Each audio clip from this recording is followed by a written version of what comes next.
everybody, my name is Rebecca and welcome to my channel Yarn and Pajamas. Today I have my crochet podcast number 8. So I have some finished objects. I have one whip, some upcoming projects, and one acquisition.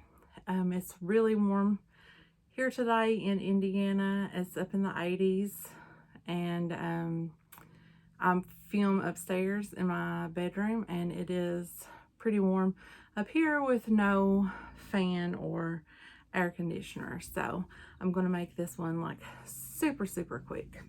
So the very first thing that I have to show you is my blocks for my hashtag movie and stitch. I don't believe I showed the D block the last podcast I done, but I have two. I have the D and the E. If I've already showed the D, I'm sorry. I will do best to remember next time which ones I showed. But the square is by Maria's Blue Crayon. It's a free pattern. It's the Granny Square 2.0. And then the alphabet, the upper and lower case letters are free on the Moogly blog. And I will link everything down below, put little links to it so that you guys can find it easy if you want to look at it. But the yarn is a scrap ball of yellow that I had, and then the letters are done in I Love This Yarn colorway fruit salad. So the next one that I have is my E block. It's still on the blocking board here, but it's the same patterns and the letters are done in the same colorway. This purple is a Yarn Bee mini maker in the colorway purple. And my board is a Chetnanigans blocking board. I haven't steamed it yet, so I need to do that and get it off and put up. I've got them up in one of these little totes right here until I figure out how I'm going to put them together. So as I said, it's really warm. I'm going to take a hit of water here. Sorry about that. So moving right along, the next project that I completed is a paid for pattern. My friend asked me to make it for her. She bought the pattern off of Etsy. It's by the store is called Petit Bonnet, P-E-T-I-T B-O-N-N-E-T, Petit Bonnet, I believe is how you would say it. And it is called Little Turtle. So here it is. The little turtle. I think he's super cute. The picture that she shows in her Etsy store, he had, look at the little tail. He has sleepy eyes, but in her pattern, she had these eyes and I thought they were cute. So yeah. So to make him, I used a 2.75 crochet hook, a tulip hook. And I used DMC Natura Just Cotton.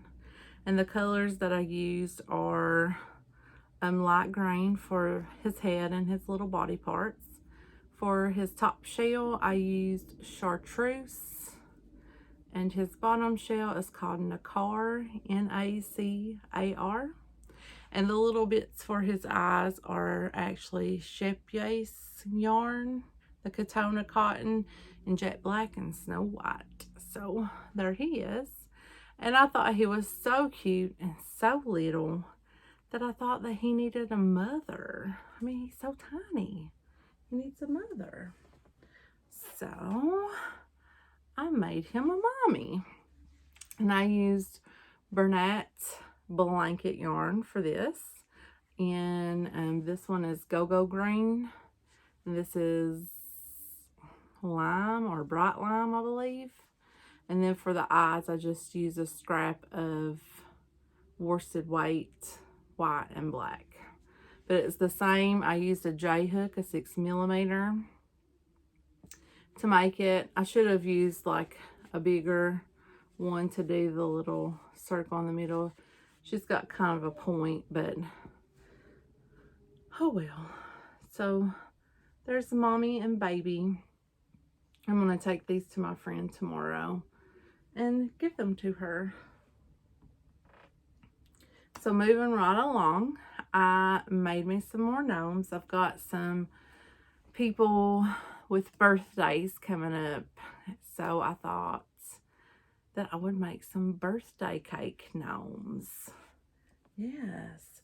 So I found these little birthday cake gnomes on Etsy. They are a paid for pattern, and it's by, I wrote her name down here, Julie Nagoravina, but it's Happy Dolls Handmade on Etsy, and she has several very cute gnome patterns. She was having a sale earlier. I don't know if she still is, but she generally has some sales on hers. So the first one that I made was this little chocolate and strawberry cake gnome. Look at her. Is she not the cutest thing you've ever seen? Because I think she is. So I tried in the back to get my lines to even up. I done a fairly decent job. It's still, you can still see the color change, but what are you gonna do, right? So this is her.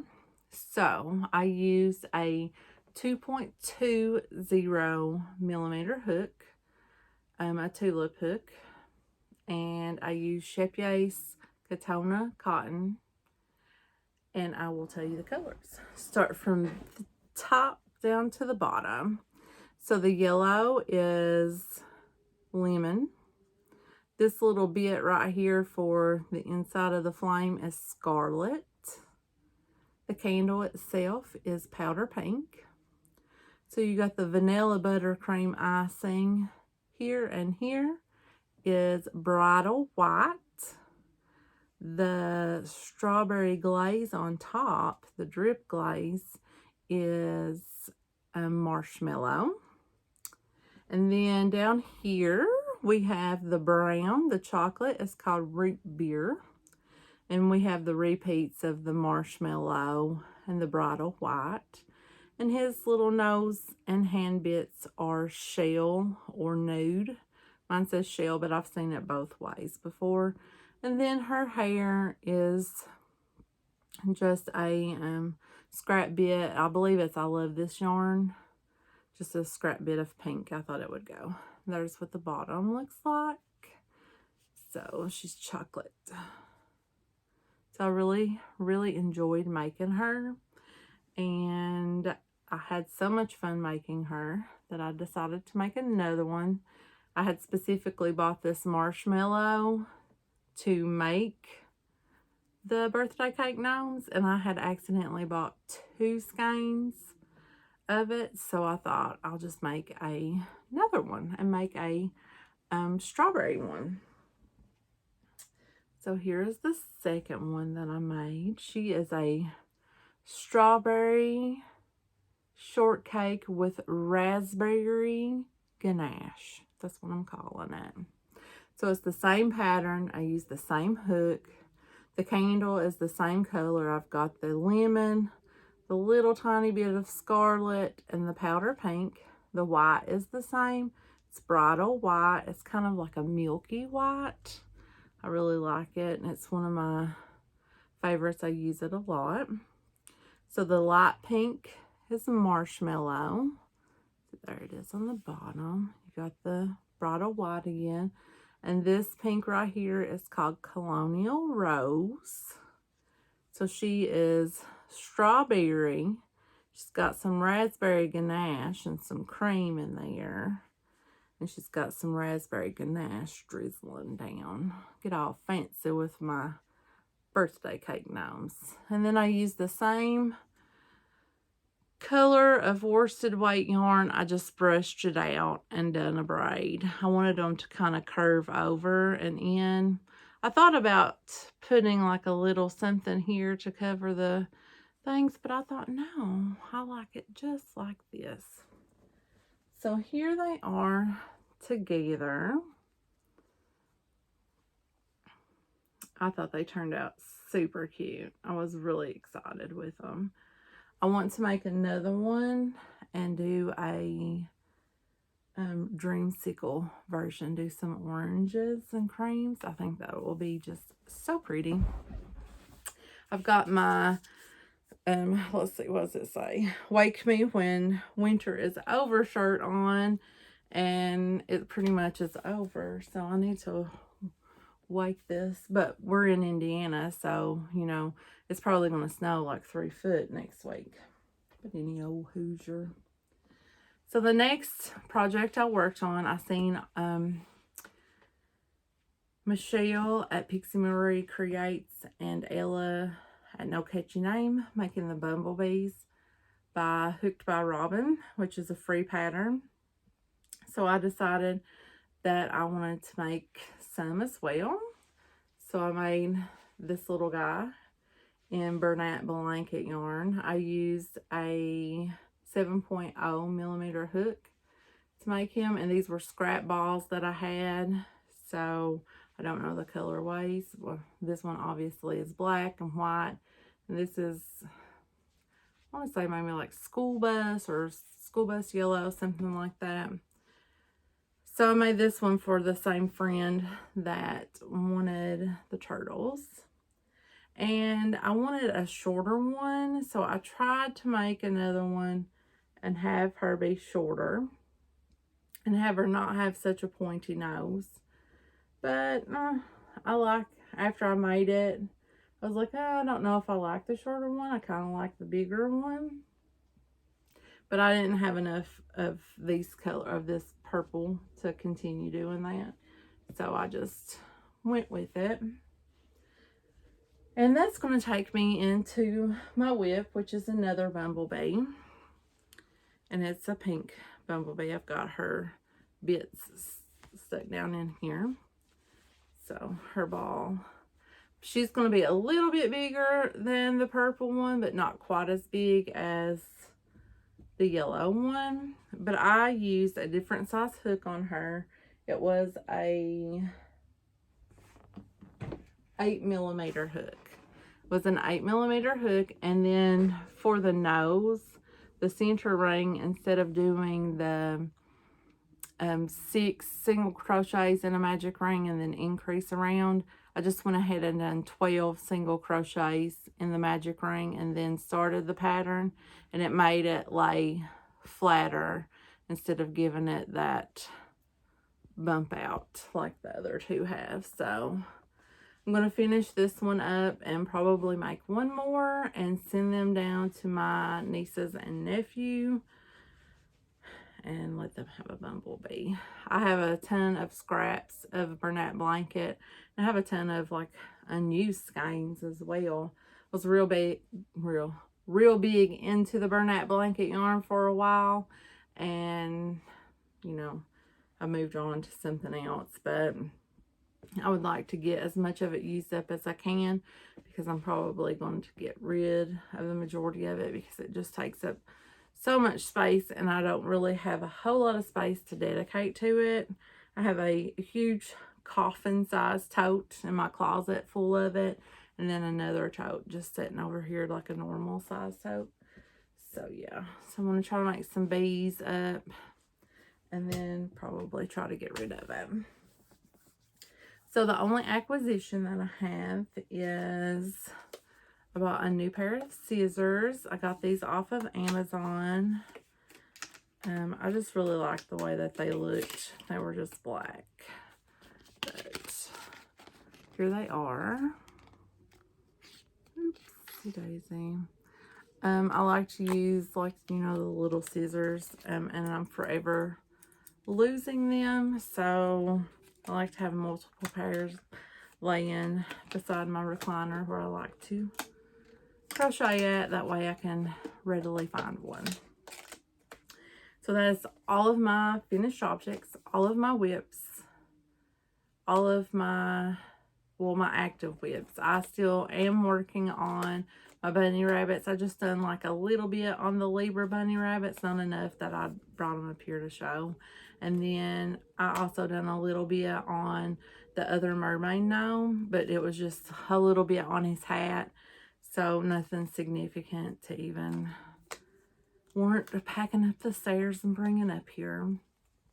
But I am also currently working on another gnome. It's the bird's nest gnome. I will link it down below. It is super cute. And I'm like a little bit up his little body, but again, nothing spectacular to show. So the next time around I should have a little bit more, but I'm making that. That's something that happened this week that I'm just totally excited about. But I met a new person. Her name is Pamela, and she is the owner of StitchedNaturally.com. And she contacted me and commissioned me to make her 2 gnomes so that she could use them as samples for her shop, like when she goes and sets up at vendor events. And Pamela is a super, super nice lady. We've talked on the phone. We've emailed back and forth. I'm so excited to be making her some gnomes. It's so much fun, and I'm so happy to have made a new, fiber friend, someone who understands, how I can talk for, hours about yarn and touching the yarn and the sheen that the yarn has and stuff. So I was really excited to meet her and to be making these gnomes for her. So really happy about that. So that's all I have for this podcast episode. I would like to thank everybody who has subscribed to my channel. I have gotten some new subscribers here lately. So that leads me into, I want to thank Sandy at Crochet A Canada. She mentioned me in her Sunday's shout out video, and that was just so kind. I was surprised. I'm just so happy that, oh my gosh. I mean, I don't even have words for it, really. I mean, I would never have expected, someone to be kind like that, wanting to pass on the love, but I should expect it because I have been nothing but welcomed since I've started my YouTube channel, since I've started really interacting with other YouTubers. Like, I've been watching crochet podcasts and YouTube videos for years and just never was really very hesitant about leaving comments and stuff. And I just finally was like, you know what, I'm just going, diving in head first. So I've been, making more comments on other people's videos. And yeah, so I really want to thank Sandy at Crochet A Canada for sending some people my way and giving me, some love in her shout out video. I also want to thank Terry at Yarn Joy Podcast. She mentioned me in her last podcast video, and I was super shocked. I wasn't expecting it. So I kind of like fangirled a little bit. I won't lie, a little bit there when she did, because I was like, what? Oh my God, Terry is talking about me. But yeah. So I got quite a few new people stopped by to hang out with me because, she had mentioned me, and I'm so grateful for that. It warms my heart to see how we're just an encompassing community. It's like we want to just wrap everybody up and give big hugs and stuff. And to Terry, you can tell your husband that I say thank you very much about saying that about my penmanship. I remember when I was in school, we had like a penmanship class, and we had to sit and practice, and I always felt like mine was like the sloppiest in class. So I sometimes feel like my handwriting is still sloppy. But I just want to thank everybody who has subscribed. I want to thank everybody who just watches, a little bit of my videos and hangs out with me. If you make it through all of the videos, I appreciate that too, because I know sometimes I ramble on, but I really do love it when you guys leave comments. I love interacting. I love talking back. I love knowing what you guys are working on. Yeah, it just, yes, I'm having so much fun. I'm having a blast. And I see like a lot of people right now are doing like the videos every day, which I know I don't have enough. Like my life is not exciting enough to do that. But I'm hoping that maybe later on in the year that I might be able to participate in like, the Christmas one. So yeah, I don't know. We'll see. We'll see. But I'm having fun right now. I'm having fun meeting new people. I'm having fun talking to people. So I'll stop rambling and I'll let you guys go. And hopefully I will see you in a couple weeks with some new Nomies. With those little bunnies hopefully finished. And yeah, maybe some more projects. Need to get started on those goals. So you guys have a wonderful couple of weeks. I hope the weather is perfect. It is grass cutting season. So we are going to have to get ready for that, girls and guys. Yes. Bye, guys.